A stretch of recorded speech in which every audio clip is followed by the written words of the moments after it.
All right, we're going to get started. Hello, everybody. Thanks so much for coming. My name is Katie Schofield. I'm the Adult Services Assistant here at McFarland Public Library. We are so honored to have Shawn Miller with us tonight. Shawn is an avid McFarland birder who leads bird walks each year for the Bird Festival. He has observed over 1,100 birds across the world. Shawn participates in the yearly Great Wisconsin Birdathon fundraiser, not only to get his birding on, but to also raise funds for the McFarland Bird Festival and the causes it supports. So, thanks, Shawn. Okay. Thank you guys for inviting me tonight. We're going to learn about McFarland birding hotspots. It'll be mostly me talking, but a little bit I want you guys to talk too, and we'll do some Q&A at the end and stuff like that. So here we go. Just a couple administrative things first. We do have the Bird Festival coming up a week from Saturday, May 11th. It'll be from 9 a.m. to 12 p.m. at the Lewis Park Shelter. I think most people know where that is, down by Lower Mud Lake there. We're going to have all kinds of tables and exhibits. I heard a rumor there's going to be a live turkey vulture there again this year. So yeah, come on down and visit us. We'll be doing a couple bird walks that morning as well. We usually go out about 9:30, take a group up to Indian Mound School Forest, and then we'll come back at about 11, do a second group then too. So I do think there are a couple of spots available in the guided walks still. Oh, during the week, yes. Yeah. Yep, we have some walks coming up during the week. Monday at 7 a.m. at Indian Mound, and also Friday at Indian Mound. So we're going to meet in the back corner on Yahara Drive and Indian Mound Drive, because it's a little bit of a mess you might have seen on the front corner there with the construction going on. So the other thing that was mentioned earlier, I'm just going to hand these out. If you guys can take one and pass it on. We do have Birdathon going for the Bird Festival fundraiser, and that's going to be this Saturday. Myself and one of my friends, Alex Arnold, we're going to go around McFarland, and we're going to see as many birds as we can see. We kind of limit ourselves to like the McFarland School District map, whatever that is. So the village itself, and then some of the other areas, that feed into the schools here. And we'll go around and to different hot spots and some other little places too, and we'll see as many species as we can get. That's the goal, is to tally up the highest number of species possible. And it would be great if people could consider donating. I know many people in this room already have donated, so thank you for that. Many people probably watching have donated as well. We've been able to do some awesome projects over the years. Last year's Birdathon fundraising went towards these awesome birding backpacks that you can now check out. Yep. At the McFarland Library here. And if anyone's interested what they contain, they have, of course, a couple guides, field guides, about the different birds you can see in Wisconsin. And they have an adult pair of binoculars and a kids, we'll call them a kids pair of binoculars, but certainly they work fine for adults too.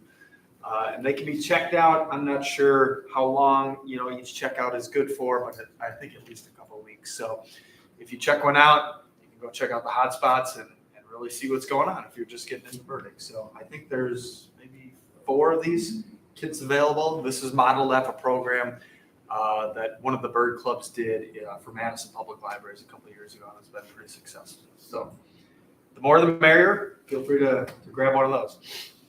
Also on the screen here, our first fundraiser we did was actually for the telescope system that's down. Some of you may have seen at Lewis Park on the platform down there. Those are like industrial grade telescopes that can withstand weather and a little bit of wear and tear and abuse. They can be they don't need coins like some of the old ones. If you guys remember those, we're used to at little tourist places you had to put a quarter in. These are just free. You just walk up and use them. Really, to me, the best time is anywhere from like October through March. That water always stays open at Lewis Park. We'll talk about that a little bit in the presentation here. And it's a great hot spot to look at waterfowl. Now, most of the stuff's cleared out. It's a lot of mallards and geese and stuff, but it can get really interesting there in the wintertime. And then a couple of years after we did that, we raised money for a nice interpretive sign at the Lewis Park Shelter that kind of is right before the viewing platform, so that when people walk out and use the telescopes or their binoculars, they know what they're going to see out there, or at least have a little bit of an idea of what they're going to see. We highlighted the swans on our interpretive sign because we're, I'd say, like somewhat famous in the birding community for always having tundra swans out there in the winter. It's one of the few places in Wisconsin you can see them all winter long. And then, of course, we have a lot of other waterfowl there on the side. So, again, your guys' generous donations have helped us really fund all these great projects over the years. And this next year, what we're trying to do for this year is get a second Purple Martin house going. We have the one right next to the viewing platform. We're trying to get another one actually started out on the prairie closer to the marsh woods. That's just a little bit east of the viewing platform. Purple Martins are a species in decline in the United States. All the ones in the eastern U.S. used to nest in tree cavities, like little woodpecker holes and broken off branches, but long ago they learned to nest in these house-like structures, and now that's kind of all they nest in. So they really depend on things like this to find a good suitable home to keep out the house sparrows and some of the other invasive species so they can reproduce. Beautiful bird. Took that picture at Fish Camp a couple of years ago outside of one of their houses. So again, if you are able to support or those watching at home, that would be fantastic. And thank you already for those that have. All right. So this presentation around hotspots, I know you guys have been waiting all spring for this, and hopefully we'll deliver. You'll understand kind of what a hotspot is, kind of what that term means, the birding lexicon. We'll talk about maybe what makes a good hotspot for birding. And then, of course, what we're here to do is talk about what are some of the good birding hotspots in McFarland. I'll try and get you a little exposure on using eBird, the website, using their little hotspot feature, how to dial in. I've got some screenshots, but I was telling our staff here, I'm hoping I can kind of do it live too on the website, just have you guys watch what's going on.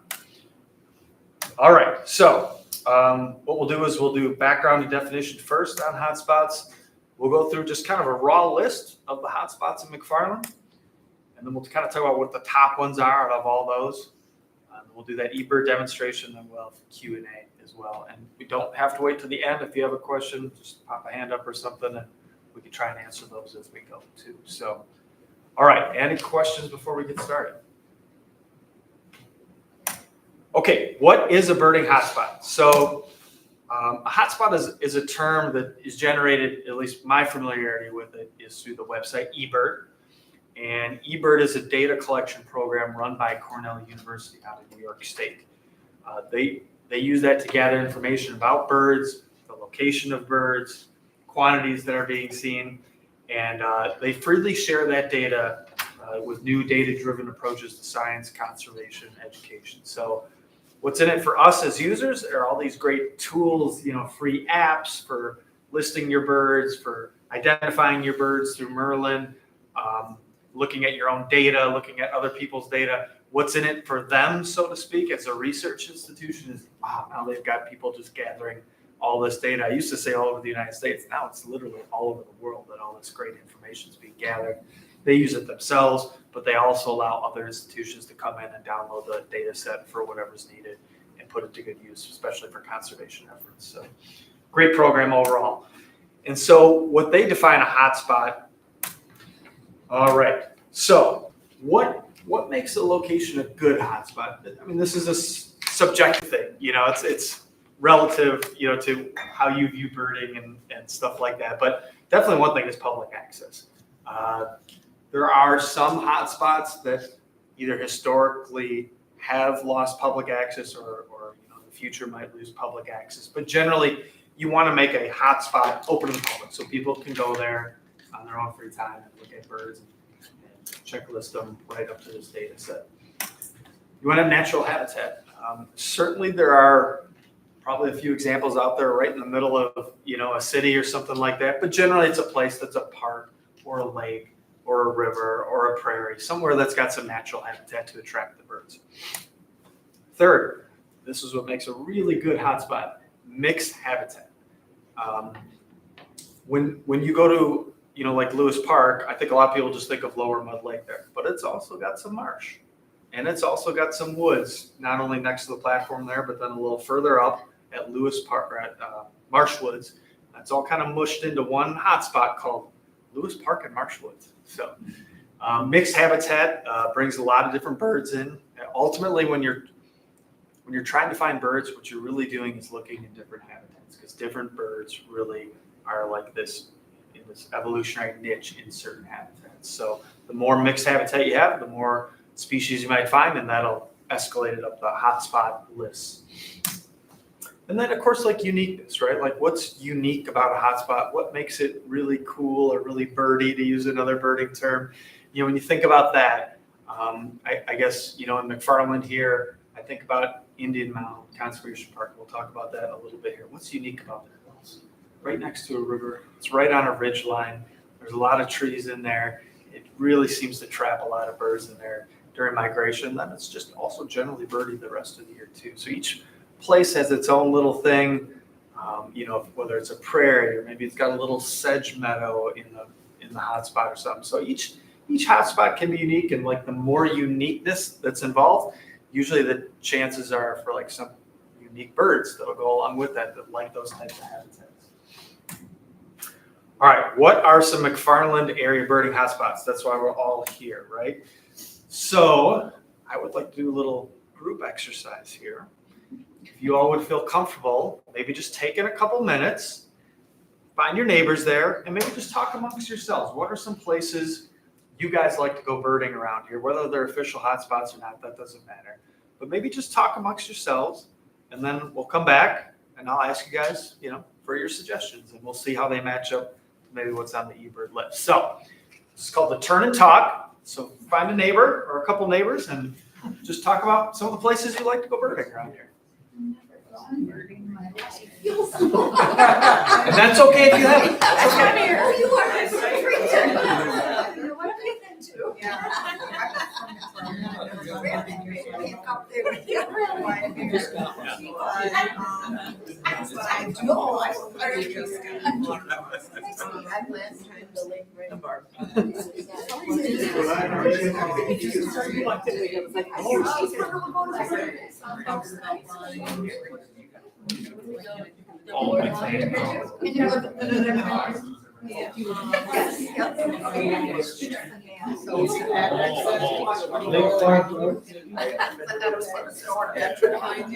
Gigantic park back there. Yeah.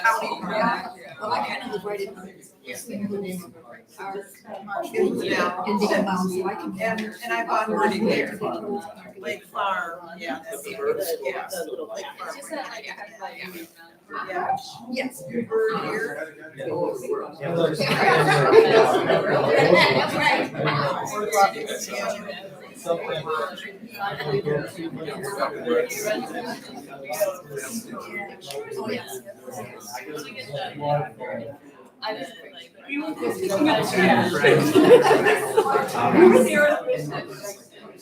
Wife and I go on a regular walk, usually, you never know, near Marsh Woods and near Lewis Park. There's a short boardwalk there, there's a Eagles Nest.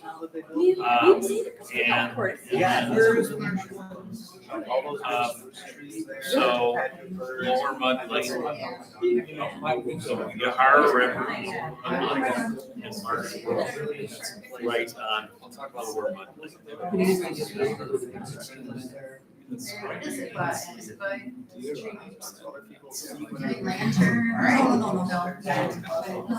a cool place. Yeah,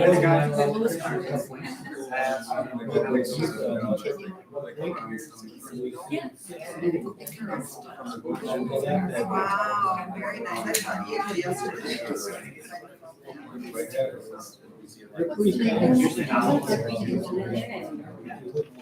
What's the name of the street? All right, yep. If it's already set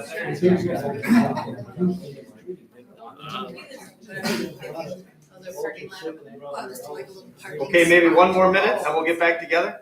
One time I was on the boardwalk, and it was a really quiet day, and a lot of migrating ducks were coming in.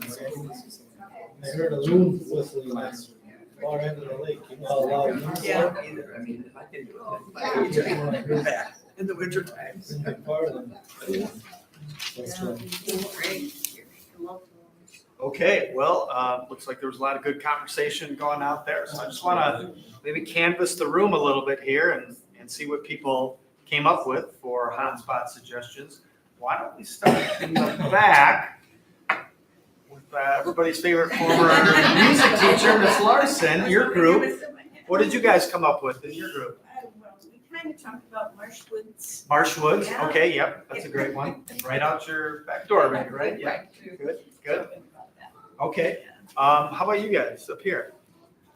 Well, I had luck on the boardwalk at Daniel Park. Oh, yeah, McDaniel Park and the Boardwalk. What a great addition to our community. The right day when the lake isn't too rough and calm, the ducks, migrating ducks come in there really Yeah, a lot. that's a great time of year to see the ducks up close when the Yeah. ice is kind of going out a little bit. They just all get Yeah. channeled right in there. And I seen a few loons out there too, and I heard one whistling one day. Oh, awesome.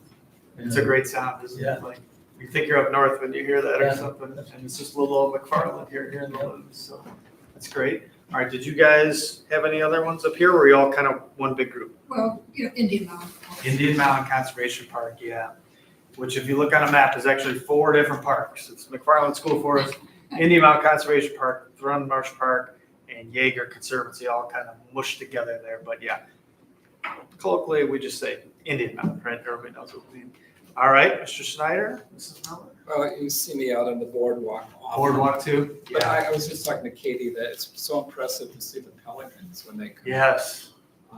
I didn't believe that they were actually coming through until I was out there on the boardwalk and Yeah, I see them often out there. it's just an amazing sight. You know, it's something I don't really remember from like my childhood, like seeing pelicans out in nature like that. So I think it's been a good recovery for them. How about you guys over here? Well, aside from Marshwoods Park, this is not in McFarland, but the Nine Springs E-Way. Oh, Nine Springs, yes, I was just there- across the I was lake. there about a week ago, and what's nice is those ponds are small, and the Yes. birds are real close to you, they're not in the middle of the lake. And aside from several ducks, there were a pair of egrets Oh. and several white pelicans, and within Awesome. 75 feet of them.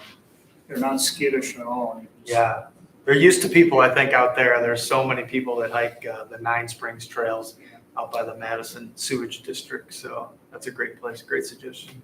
All right, how about, what did we talk about over here, our group?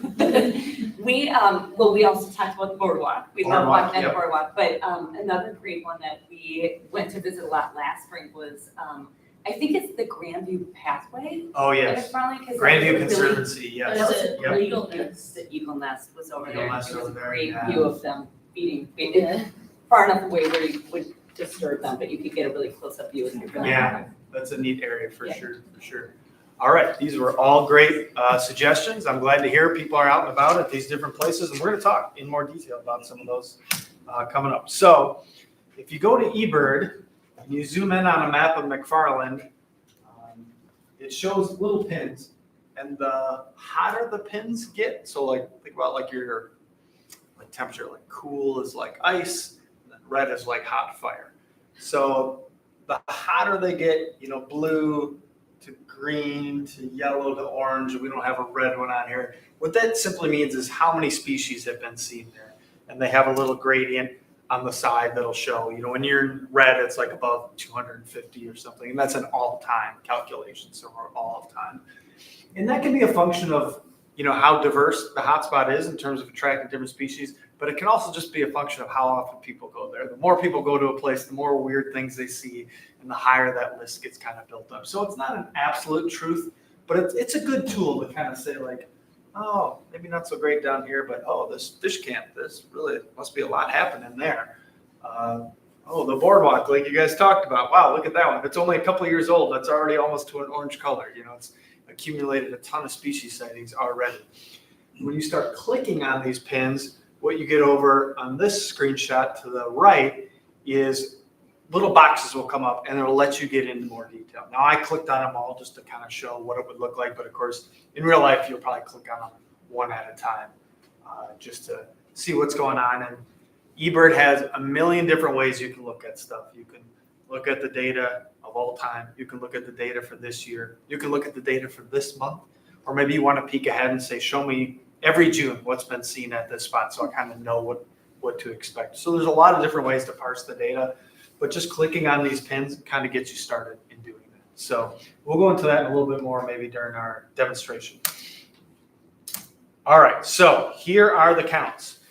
In all those places that were on the map back there, and I'm kind of including Fish Camp because I feel like that feeds into our community right here. It's kind of right between us and Stone, but I think the kids that live out there generally go to McFarland schools. So Fish Camp County Park has the highest species count of any hotspot in the McFarland area, 203 species. Of course, they get a lot of waterfowl, a lot of ducks, things like that, but they also have a little bit of woods there. So then the next, coming like a rocket ship the last few years here, is the Lower Yarra River Trail, that we'll collectively call the Boardwalk, right out by McDaniel Park there. That's already got 199 species. That didn't even exist, what was it, 6 or 7 years ago? So that one's gone up really fast. Lower Mud Lake, right out here, that has 197 species seen all time. Indian Mountain Park, a couple of people mentioned that. Very high list, 183 species, which is really a lot considering there's not like a lake there to add a bunch of waterfowl. You get some on the river, but that's a lot of species. Lewis Park / Marsh Woods, that's combined into one hotspot. That's at 175. McDaniel Park just by itself is 169 species. So what people have seen right in the parking area there and probably looking out on the lake. Then our next group, Orchard Hills / the Urso Dog Park, that's kind of smushed into one hotspot. That's also new. I asked them to create that maybe 5 years ago because I was going out there a lot. And now other people have started to go there too. And altogether, we've seen 151 species there over the years. Babcock County Park, where everyone likes to launch their fishing boats from here in town. And there's a little campground there too. That's a really birdy area, 145 species. Lake Wabeesa itself, so just, people tag stuff to the lake, whether they're looking from somewhere on the shore, or maybe they're out boating or what have you. 142 species. Upper Mud Lake, 115. Yahara Hills Golf Course, I count that one too. It's really close to us. I think it's in our school district boundaries, even though it's a City of Madison course. We kind of just made that a hotspot this year because a few of us were, I don't know if sneaking out there is the right term, but we were walking around out there after the golfing season ended, and we saw a lot of different birds. We saw some crossbills, things like that were known. So kind of tagged that as a public hotspot now. And then you guys mentioned the Grandview Conservancy. So someone just made that last year. They kind of carved that out as a hotspot separate from the Orchard Hills / Dog Park and stuff. So just by itself, it's up to 32. I'm guessing that'll grow as more and more people tag stuff to that brand new hotspot. So that's kind of a high level look at what the different hotspots are and their rankings. And this doesn't mean like, oh, Fish Camp is the best. That's number one. It's just a way of kind of understanding how diverse stuff is at any particular spot and kind of how much, how often people are going there. But if you think of it as like a tool, not an absolute answer, but as a tool, you come in here and you look and say, wow, these places, they're really birdy. They would be good places to check out if I want to go see some stuff, All right, next spot here. So the next few slides, I want to talk through some of the places. And if you guys have questions on how to get there or what we might see in a certain month, just feel free to raise your hand and we'll get them answered. So the first one I want to talk about is fish camps. I'll go in order of how they were ranked, and we'll kind of just do the top 5 or 6. So Fish Camp, I think many of you know, is you just take Highway AB out of town. It's considered a county park, but there's parking there. There's a lot of boat launch people. I think you have to pay a fee to launch a boat, but there's another parking lot you can go in out there and just park your car, or I think you can park along the access road. There is, of course, the lake there. Lake Higanza gets a lot of waterfowl. They get loons too. I think kind of like 130 there a couple weeks ago. Just one scan across the lake with my telescope. It was just crazy how many loons there were. There's a big marsh right there. So if you look, the boat launch is here. If you look up into here, there's a big marsh up there. You get a lot of blackbirds. There's actually an eagle's nest out in that marsh on a couple little oak trees that are sitting way out there in the distance. There's usually an osprey nest around there. This last winter, we saw a short-eared owl flying around kind of right at dusk, which is pretty neat. A boardwalk. So I don't know how many people know this or have been out to Fish Camp lately, but there's another boardwalk coming. They are building a boardwalk, and it's almost done. That'll go from Fish Camp towards Springers, almost all the way to Lake Higanza State Park. I think the boardwalk itself will end as they get closer to Springers, and then there'll be a groomed, probably asphalt trail that'll take you all the way through Lake Eganza State Park from there. So the wonderful thing that we've seen happen in McFarland on the northwest end is now going to happen on the southeast end too. This one is going to go pretty much through the marsh. There are a few stands of trees that you'll pass through as well. But one thing that's really neat is you kind of can get closer to that lake shore too, as on parts of that boardwalk, and see some of the ducks up a lot closer than just standing at the boat launch, which is kind of your only option right now. So what do we see there? Well, we see all kinds of waterfowl, ducks, grebes, loons we talked about.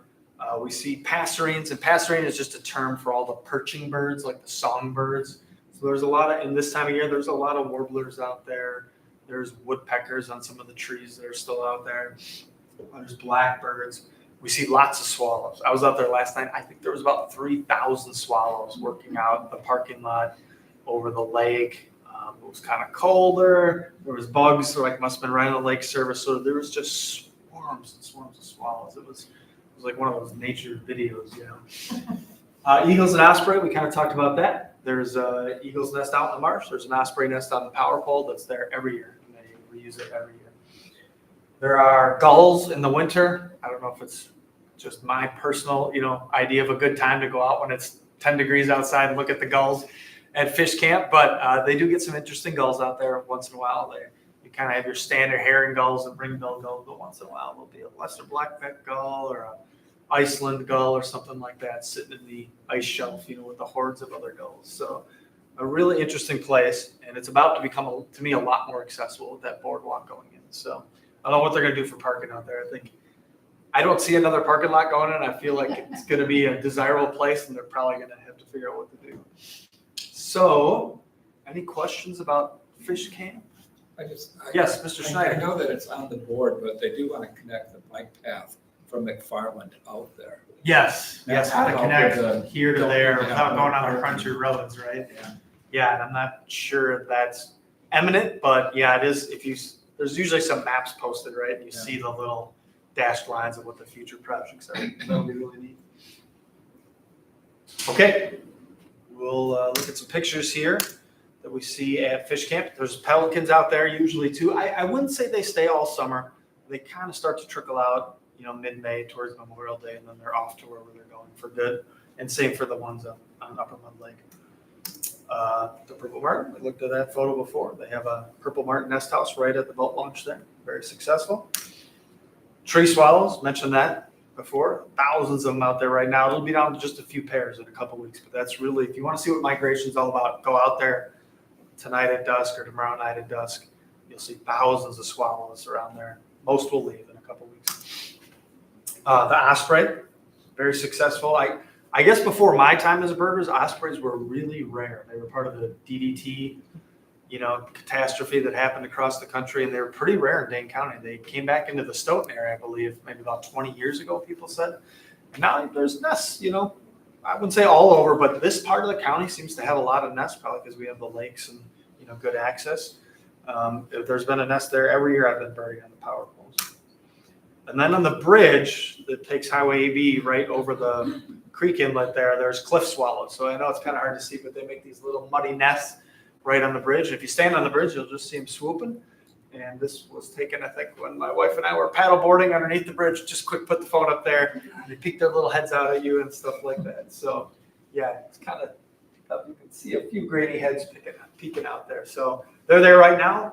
They're building those mud nests as we speak. And they'll probably have babies in a few weeks, and then they'll be gone by like August. So they're in and out pretty quick. It seems like it's based on a dare for all those babies. You see them You get one chance to fly, right? They're really pushing it. Yeah. Right. Good point. Yeah. Okay, so that's fish camp. And swans too. These are a pair of trumpeter swans I saw out there a couple of years ago. So a little bit bigger than tundra swans, make like a bugling call. Another victim of the DDT stuff, but they've rebounded nicely. In Horicon, you see a lot of them now. And I think it's one of these years we're going to have a breeding pair in Dane County. I think we're getting really close. There was some suspicious activity a little further down last year into June by Wafala County Park on the Yahara down there. So maybe this will be the year. All right, next one, everybody's favorite, the Lower Yahara River Trail, the boardwalk. This one starts at McDaniel Park. It goes northwest. It's about exactly a mile, I think, from where you get on the boardwalk to where you get off if you go all the way. What's nice about it, we can't quite zoom in on this shot, but there is a nice, out by the trestle, there's a nice viewing platform where you can kind of step out of traffic for a little bit and just take a look at all the birds in a more peaceful way. All the bikes whizzing by and stuff, so that's nice. There's fishing access out there for people that like to fish. There's plenty of, well, I wouldn't say plenty of parking, but there's adequate parking at the parking lot of McDaniel Park there, so that's nice. This one really warms my heart because I feel like so many parks are underutilized. Like you'll go out there and you'll be the only person at a state park or a county park hiking or something. But if you go to this boardwalk, there are people using it all the time. And that's great to see. I mean, what an asset for our community. People love to go on walks out there. They go on bike rides. And if you go during the week, people are like commuting to work. There are people younger than me that can have the energy to bike to work and back in Madison. You know, that's great that people are using it year round. They'll plow it in the winter even so people can keep biking and stuff. So there is towards the southeast end here, I stand up nice cottonwoods and other trees like that. You see a lot of like the warblers and orioles and things like that this time of year. So you get a lot of nice birds out there too. So you've got the boardwalk itself. You have the wooded lot we talked about right away. And then there's some dead trees in here, which attract woodpeckers. There's another wooded lot that's kind of across the railroad tracks, but you can sometimes see some birds there. We got the marsh, which is kind of up in the corner of Mud Lake here. That's where the pelicans like to hang out a lot, along with blackbirds. Some of the smaller ducks like teal like to go on kind of muddy spots like that. We get lots of waterfall, of course, because we're by the lake. And like this gentleman talked about here, boy, when that, like early March, when the ice breaks up a little bit, but hasn't gone out all the way, you get all these ducks start coming. Canvasbacks, redheads, common goldeneye are still there from the winter, ringneck duck, scaup. They get concentrated, and you'll see thousands of ducks just right in front of you in these little open areas that get created. And then 2 weeks later, all the ice is gone and they spread out. And it's much harder to see stuff. But those 2 weeks are just golden. Passerines, again, the perching birds you're going to see mostly in the wooded areas. Swallows, eagles, osprey. I don't know of an active osprey nest right here on the boardwalk, but I feel like they are constantly fishing that area. I know there's a nest over by Nine Springs, one of the cell towers there. And I think there's a couple over by Wabeesa Wetlands, south of town here off Mahoney Road. So, well, again, I don't see a nest. If you stay there an hour, you'll probably see an osprey fly by and grab a fish. Gulls are great in the winter. Again, if you're really hardy and want to go out there in the freezing cold and look for gulls out on the ice, great spot. The gulls in the winter actually like to go to the landfill and feed all day on like garbage and stuff. And then at night, they want to go out on the ice because that's safer for predators. So they'll go stand on the edges of the ice. And they're kind of going back and forth all day long. So you might see nothing at 10 o'clock and you go back at 2 and there's more there. Or if you go at noon, there's some. And then you go at 3, there's different ones there. So it kind of turns over several times through the day. Shorebirds, not right now, but like last year when the lake was so low, they created a lot of mud flats right next to the boardwalk, like where the riprap rocks are. And it got so muddy there that there was starting to be a lot of shorebirds there. There was yellow legs and different sandpipers and stuff like that. This year, I think that's going to be a tall order with all the rain we've had lately, but that's okay. Woodpeckers, yeah, they're all around. One area, though, if you're out there, those dead trees kind of in the middle of the 2 woodlots seem to have nesting red-headed woodpeckers. And those are the ones with the full red hood. They're really beautiful. That's a species that was in decline for a long time. They seem to be coming back a little bit around the Madison area now. I only used to know of like one pair at Lake Farm. Now there's one at Lake Farm, one there. There's a couple at Hog Island. So it seems like they're reaching out a little bit more, and that's a great spot. You can see them there, and then they float around. You'll see them sometimes in the other wooded areas. I'm pretty sure they're nesting in those dead trees.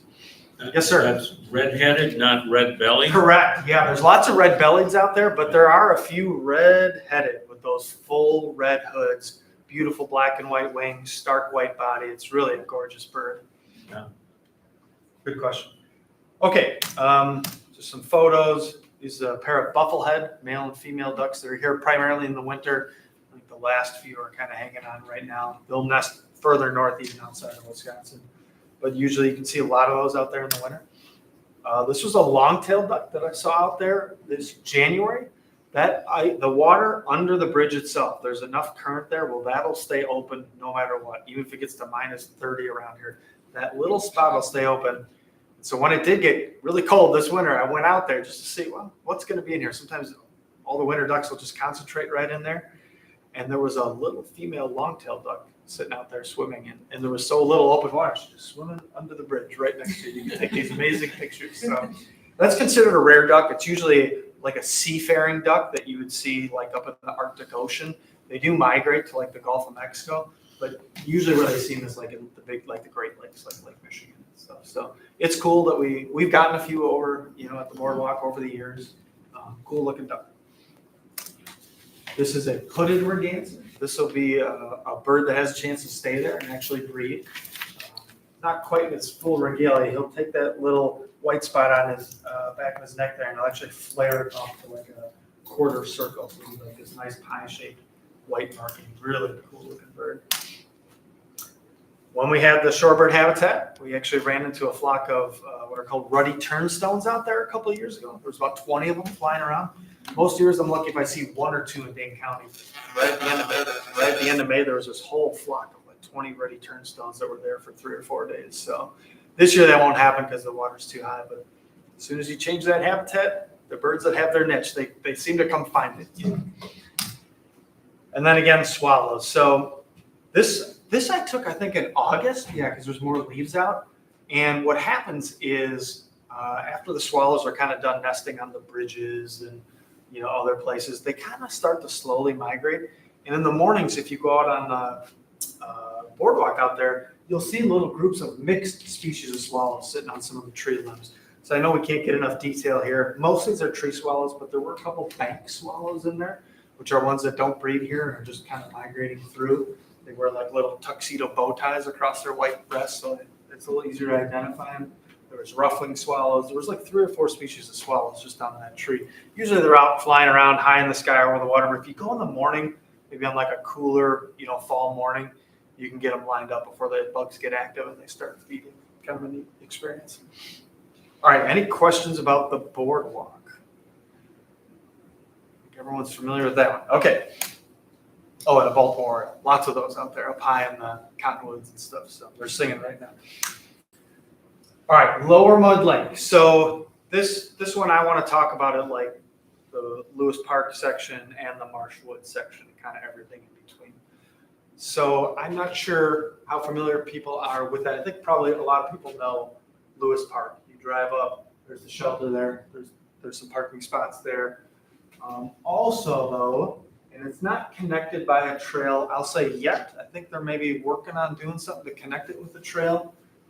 There is kind of a mowed path you could take right now, but your boots would get pretty wet. So most people like me just take the little bike path and then walk on Marshwoods Drive. There's a public access, I think, on Johnson Street, where you can park a couple cars there and walk out into some trails on the prairie, which eventually take you to a nice loop through this oak and mixed woodlands out there. The loop actually gets pretty close to the lakeshore too, so sometimes you can sneak up on some of the ducks and get good looks there. That woods can be very, very birdy if the bugs are hatching and the winds are blowing the right way. A lot of birds can get clustered in there. Some of that land is private land. I think there's probably a fence that goes through maybe a third of it, and that's the May Hunt land. That's private land to the east. But just that general clustering of trees attracts a lot of birds in there.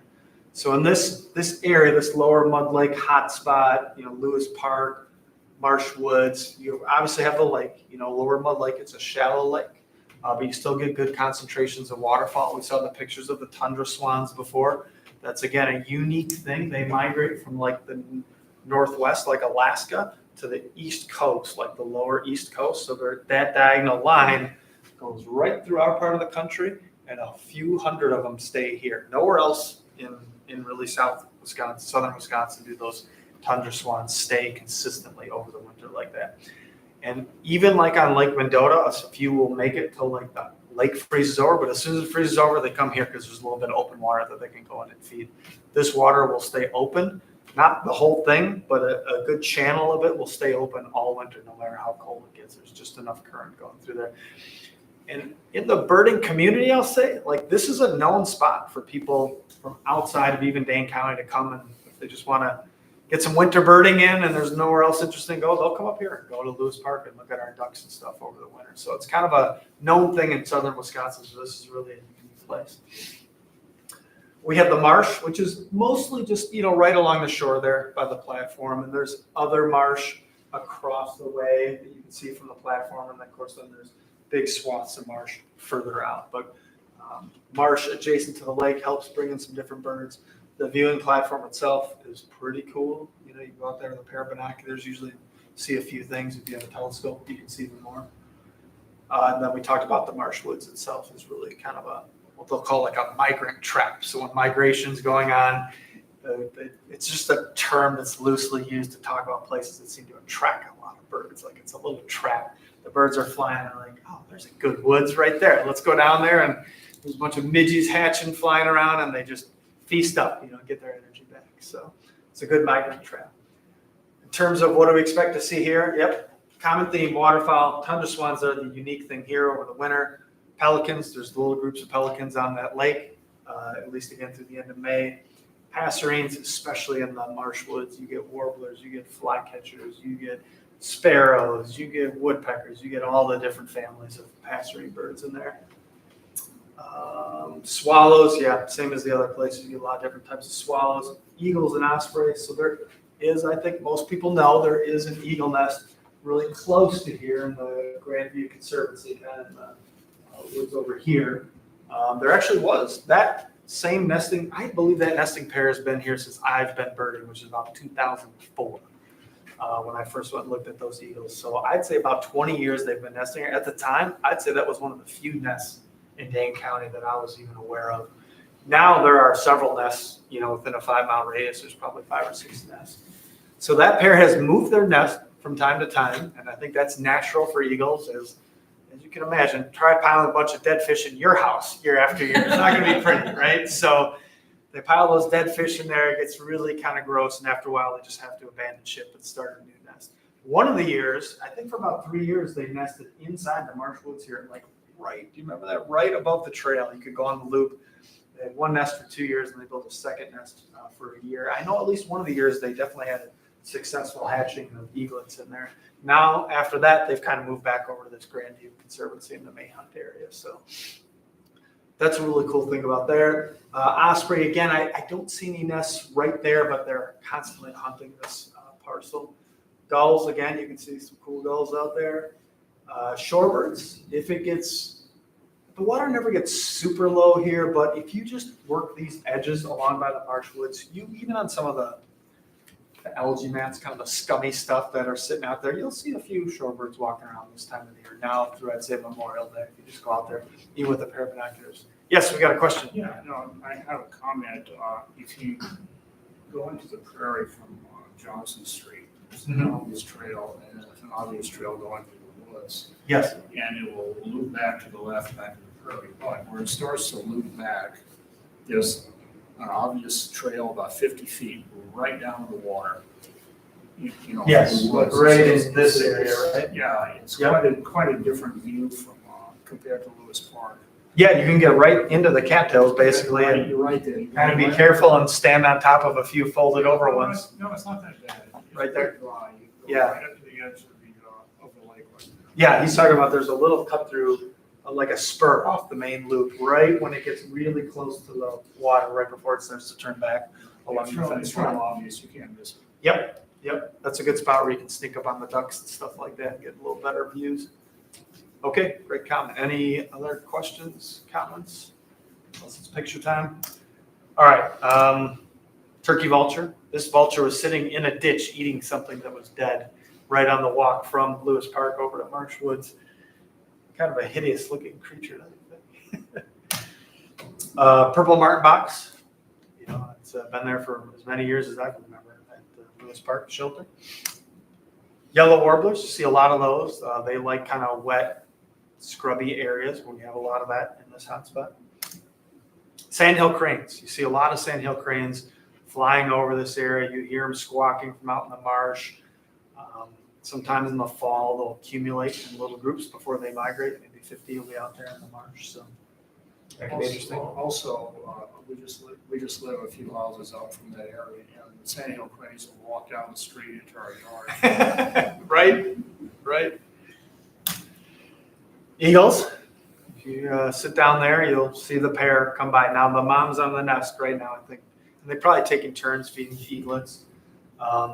But you'll see that adult pair out hunting together. I think as these eaglets get bigger, they'll start to leave the nest together and hunt together. So, fun fact about eagles, and actually most raptors, the females are bigger. So, if you see a bigger eagle and a smaller eagle, the mom is the bigger one. So, and if you see their bills, they really have bigger, deeper, thicker bills too. So, then in the winter, if you're down there out on the ice, sometimes you'll see not only our resident ones, but some of the migrant ones where the lakes have frozen up north and they can't stay there. So you'll see 4, 5, 6, 7, 8 eagles just sitting out on the ice or perched in trees just in one day when you're out there. Pretty cool sight. This is a palm warbler, so this is something that would be out there right now. And they can be in the woods, they can be out on the prairie. They're a beautiful little bird. They nest, like the furthest south they would nest is northern Wisconsin, then they go up through Canada and nest too. They like to nest on spruce bogs. But this time of year, they're kind of all over. They're the only warbler that pumps its tail. So if you see a little warbler flicking its tail and pumping its tail around, little rusty cap, yellow throat, yellow butt, that's a palm warbler. Remember that because it's like a palm leaf. There you go, palm leaf. I like that, palm leaf, palm warbler. Okay, any questions about Mud Lake area? Definitely a hot spot for McFarland, a real gem. All right, Indian Mound Park. So again, it's kind of 4 parks together, but we're just going to call it Indian Mound Park. The habitat here is really great. There's an oak woodlot, and it's low, and it goes up a hill and gets higher too. So there's a difference in elevation, which can bring sometimes a little bit different birds. There's a marsh right in the middle there, the Thrun Marsh. You don't have real good access to it, but you kind of have some trails around the edges, so you do get to see some of the birds that are from the marsh.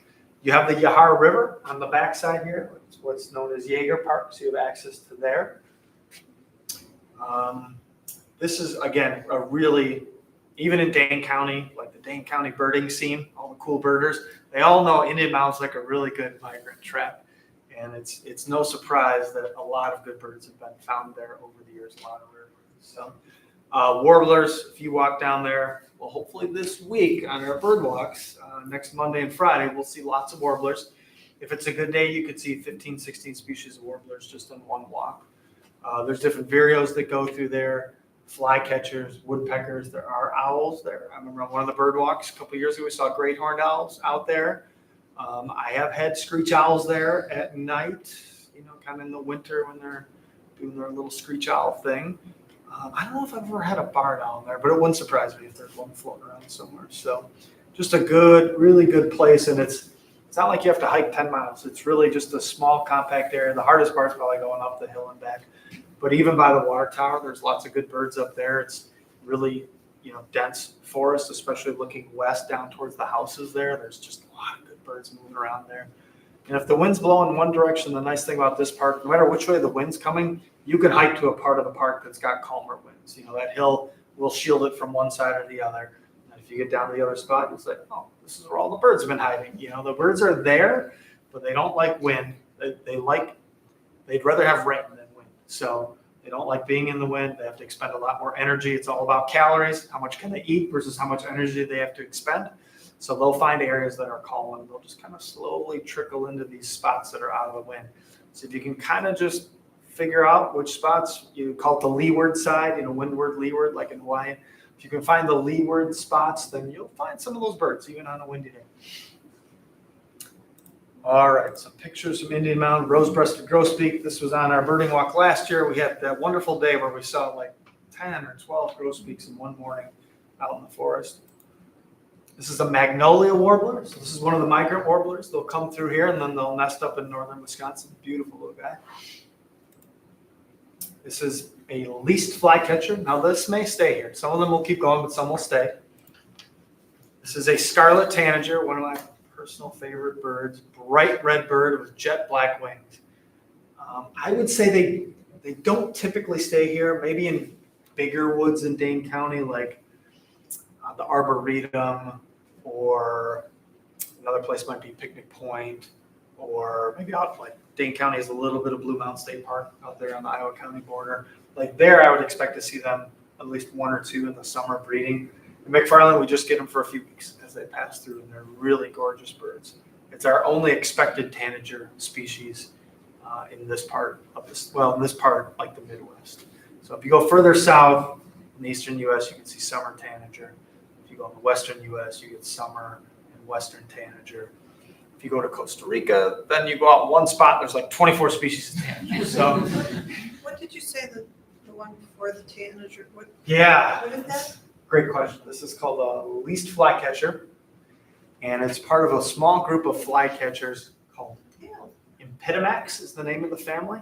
Empids for short. They all kind of look alike, and you kind of have to hear them vocalize. There are some minor, like field mark differences, eye ring, no eye ring, wing length, stuff like that, where you can kind of pick them apart a little bit. But even when you split them like that, some of them are still so close together, you actually have to hear them vocalize, and they make different vocalizations depending on the species. So they can be tough to identify if they're not vocalizing.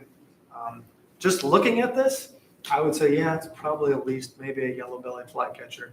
Luckily, I had marked my photo that it was a least, so I must have heard it, at the right time of year, making it sound. Actually, I had one of these in my yard today, so chunk, chunk, chunk, chunk, like that. So this is a white-throated sparrow. You see them crawling around the ground this time of year. They get here end of April. You might see them in your backyards even. If you just pay attention last week, this week, maybe even into next week. They'll start to disappear after next week. They'll nest in like dark forest areas in northern Wisconsin and Canada. Beautiful little guy though, white throat, so appropriately named. They got a little white crown on top too, and they have little yellow lores that connect their eye to the bill. Kind of a chunky sparrow.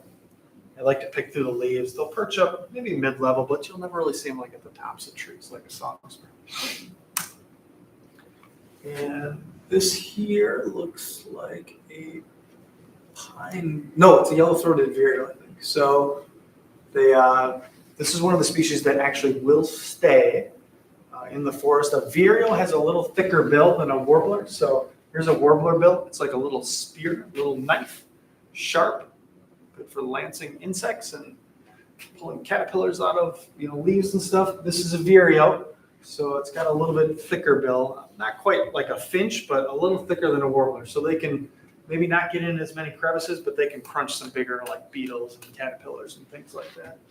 It's hard. If we zoomed in, you'd actually see a little hook on the top mandible that goes over for ripping caterpillars apart and stuff.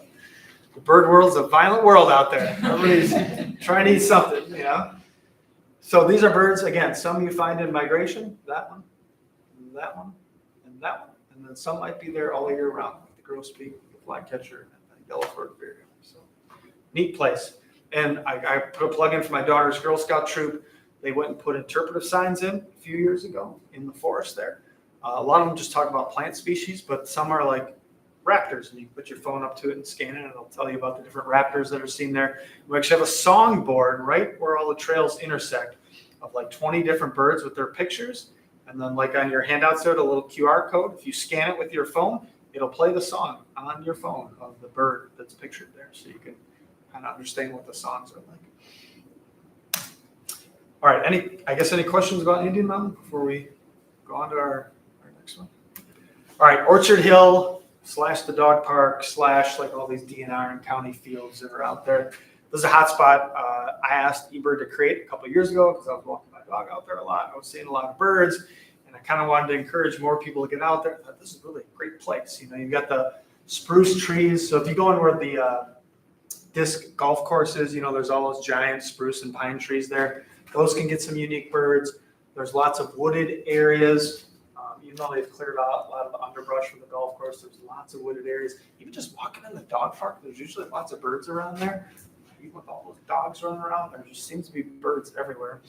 And then if you take these prairie trails, there's a big loop around the main prairie. There's one that cuts through. There's loops around the lower prairies down here. There's woodcocks in there. If we went out there right now, at sunset, we'd probably hear some woodcocks, maybe even see them flying up in the air, doing their little aerial displays.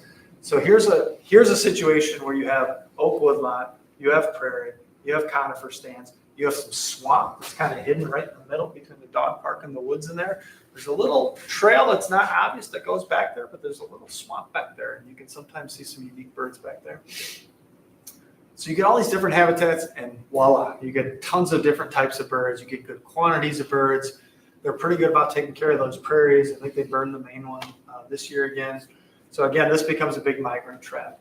The woodcock are probably the most unique thing. If you go out end of March, sometimes even end of February with all the warm winters we've been having. So sometime between, I'll just say early March and mid-March, you'll start to see hear woodcocks out here at dusk. Lots of sparrows, out in the prairie areas there. There's song sparrows, field sparrows.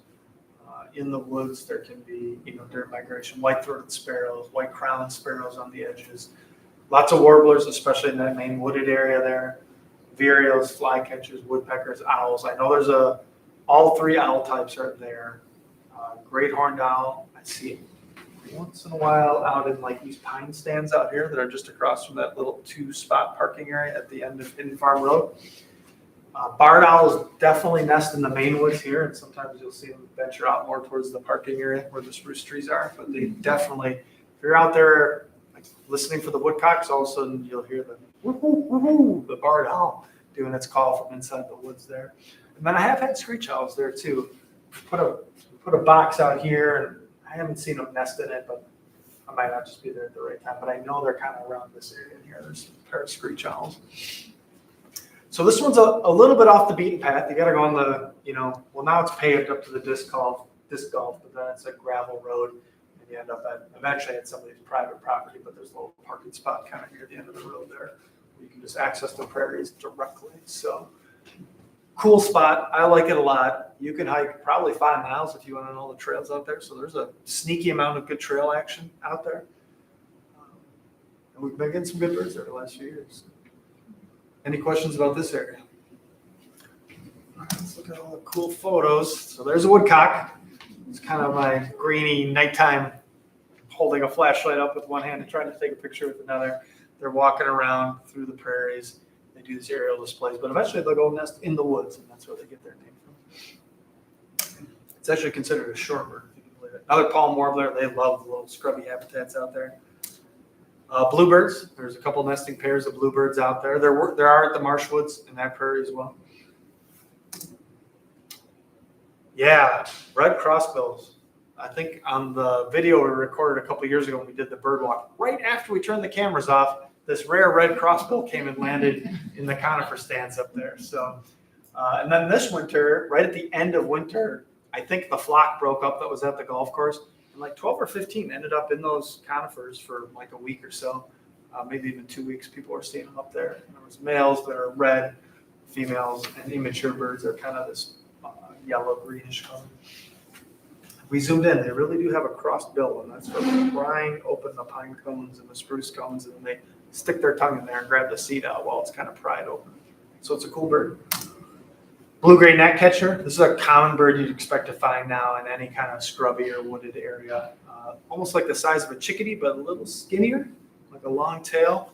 They make little whining sounds as they're working through the area. This is a blue-gray gnatcatcher. And then the screech owl. Yeah, it was taken out there a few years ago. So. All right. Any questions there? All right, this is the part, I know we got just a few minutes left, but I did want to give a quick demonstration of how to look at these on the internet, on eBird. So you would click on eBird, then you'd click on the Explore button, and then you get to this page here, and you click on Explore Hotspots. I'll walk through this in real time too, and these screenshots will be, people look at the presentation afterwards. That'll bring you to this screen. Oh my gosh, here's all these pins, millions of pins. So you got to start zooming in, right? You can type in either the hotspot name directly, like I want to learn about marsh woods, and it'll bring a drop down and you hit the thing. Or you could say, I just want to zoom me into Dane County. You could do that. Or you could say zoom tool and you just kind of make a box around there. Or you can just scroll your mouse. So there's like 4 or 5 different ways to do it. But you can get to the area where you want to dig a little deeper.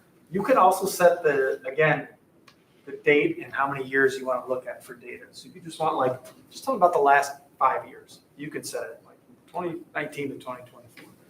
And you can say, I just want to learn about the winter birds. Set me from November to December, something like that. So you can parse the data however you want.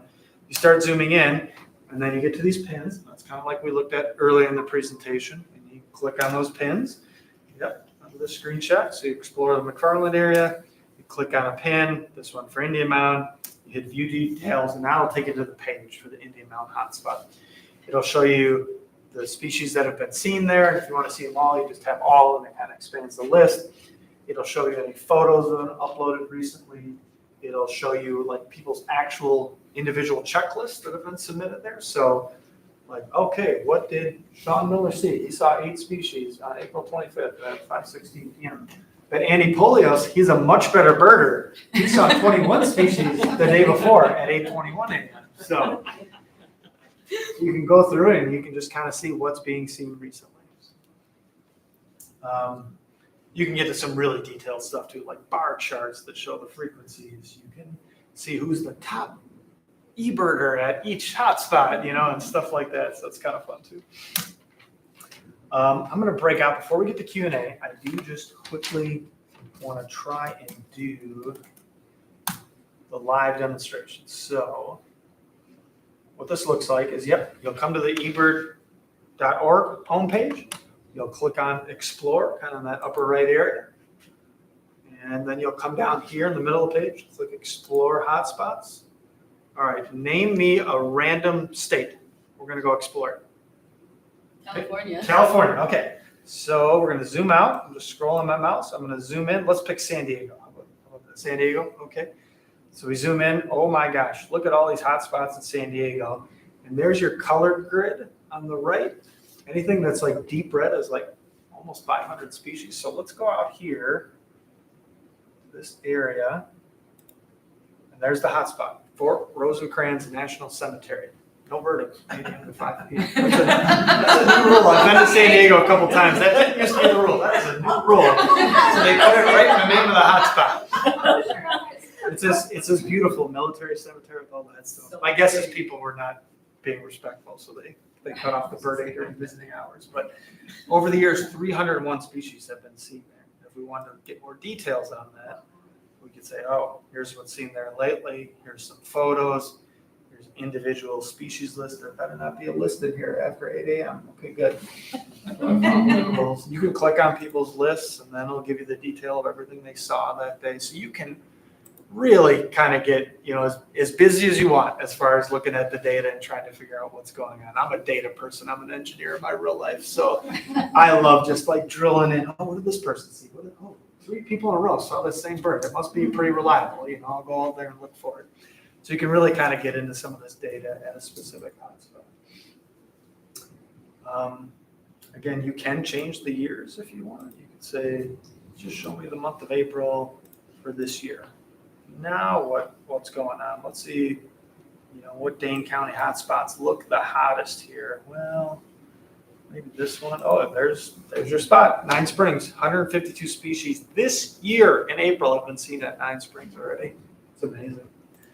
So just in 1 month, it just wrapped up 30 days, people saw 152 total species. Probably some winter birds hanging on, and then all the spring birds coming in. So if you click all the species, that's all of them that we're seeing in terms of most recent to scroll all the way back. Yeah, beginning of April. Red-breasted nuthatch. Nobody's seen one since April 4th at 9 Springs. That's how you do hotspot navigation. Just a real quick live tutorial. Back to the show here. I guess we're just in the Q&A portion. So I know we answered some questions along the way. Are there any general or specific questions about hotspots in general or McFarland areas? I didn't touch on that whole list for McFarland. You guys don't have it. We'd be here way longer than you'd want to be here, but I just kind of hit about the top 5 or so. But there's certainly, other areas to be explored in McFarland that are full of good birds. So. Yes, question. I know you had rose-breasted grosbeaks on Yes. there. Are there evening grosbeaks that have been Oh, that's seen? a good question. I think These days, I'll say that is a very rare bird for Dane County, and usually only in the winter or the months surrounding winter. I've talked to older birders that said 30, 40 years ago, they'd have them at their feeders all winter long, emptying the sunflower seeds. But that's a species that's in a big population decline. Where they typically nest would be like in the boreal forest of Canada, a few nest in northern Wisconsin. Yeah. So I think their populations have crashed, so we just don't really get any anymore for migration. So it's a rare thing when one shows up. I've never seen one in Dane County. Good question. Yep. Beautiful bird. Oh, yes, we have a question over here. So it was one day, like at school, there was just a bald eagle that came and landed on like the turf area of the track. Really? And it was crazy. It was really cool to see it like that. That's cool. But it looked like it was eating something. Why would it choose to go there to eat? Maybe. It's such like an open So it already place. had something you think in its talons? Yeah, it looked and it like it just was landed on the there. turf eating. So that's a good question. I guess we never really know. But one situation I could imagine is that it's a wide open space. It can keep an eye on other predators that might be coming to steal its food. So maybe that's a situation where it was sick of flying around. It's like, I'm going to pick the first open area to land where I can keep an eye on things and chow down this fish. Now, bald eagles, I know we all see the magnificent pictures of them swooping through the water and grabbing a fish. 90% of their diet's eating like roadkill or frozen fish that die and get trapped in the ice, stuff like that. So that could have been something that scavenged right off the road, like a dead squirrel or something that got run over and just landed in the field to eat it. So good question. All right, any other questions? Can I ask just? Yes, another question. Yep. So last year was a really bad year for avian flu. Yes. We did not, so is that kind of typical? Like I was expecting a lot more this year, but it didn't.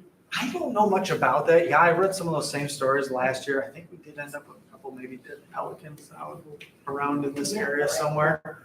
I know in northern Wisconsin, they had a big problem with like the Caspian terns that nest around Door County. Like the whole thing got basically wiped out, one of the nesting colonies. So I haven't heard as much chatter about it this year. I don't know if that's because it's old news or if there's just not as many cases this year. So hopefully it's behind us. But yeah, that was a big catastrophe, the avian flu last year for some species anyway. Good question. All right, other comments, questions? If not, thanks for coming. Yep. Appreciate you guys coming out. And yep, again, we got our birdathon going on, so support us if you can, if you haven't already. And hope to see you out there birding somewhere in McFarland. Thank you very much.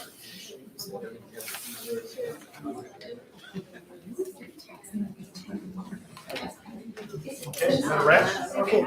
Let's wait for someone to come.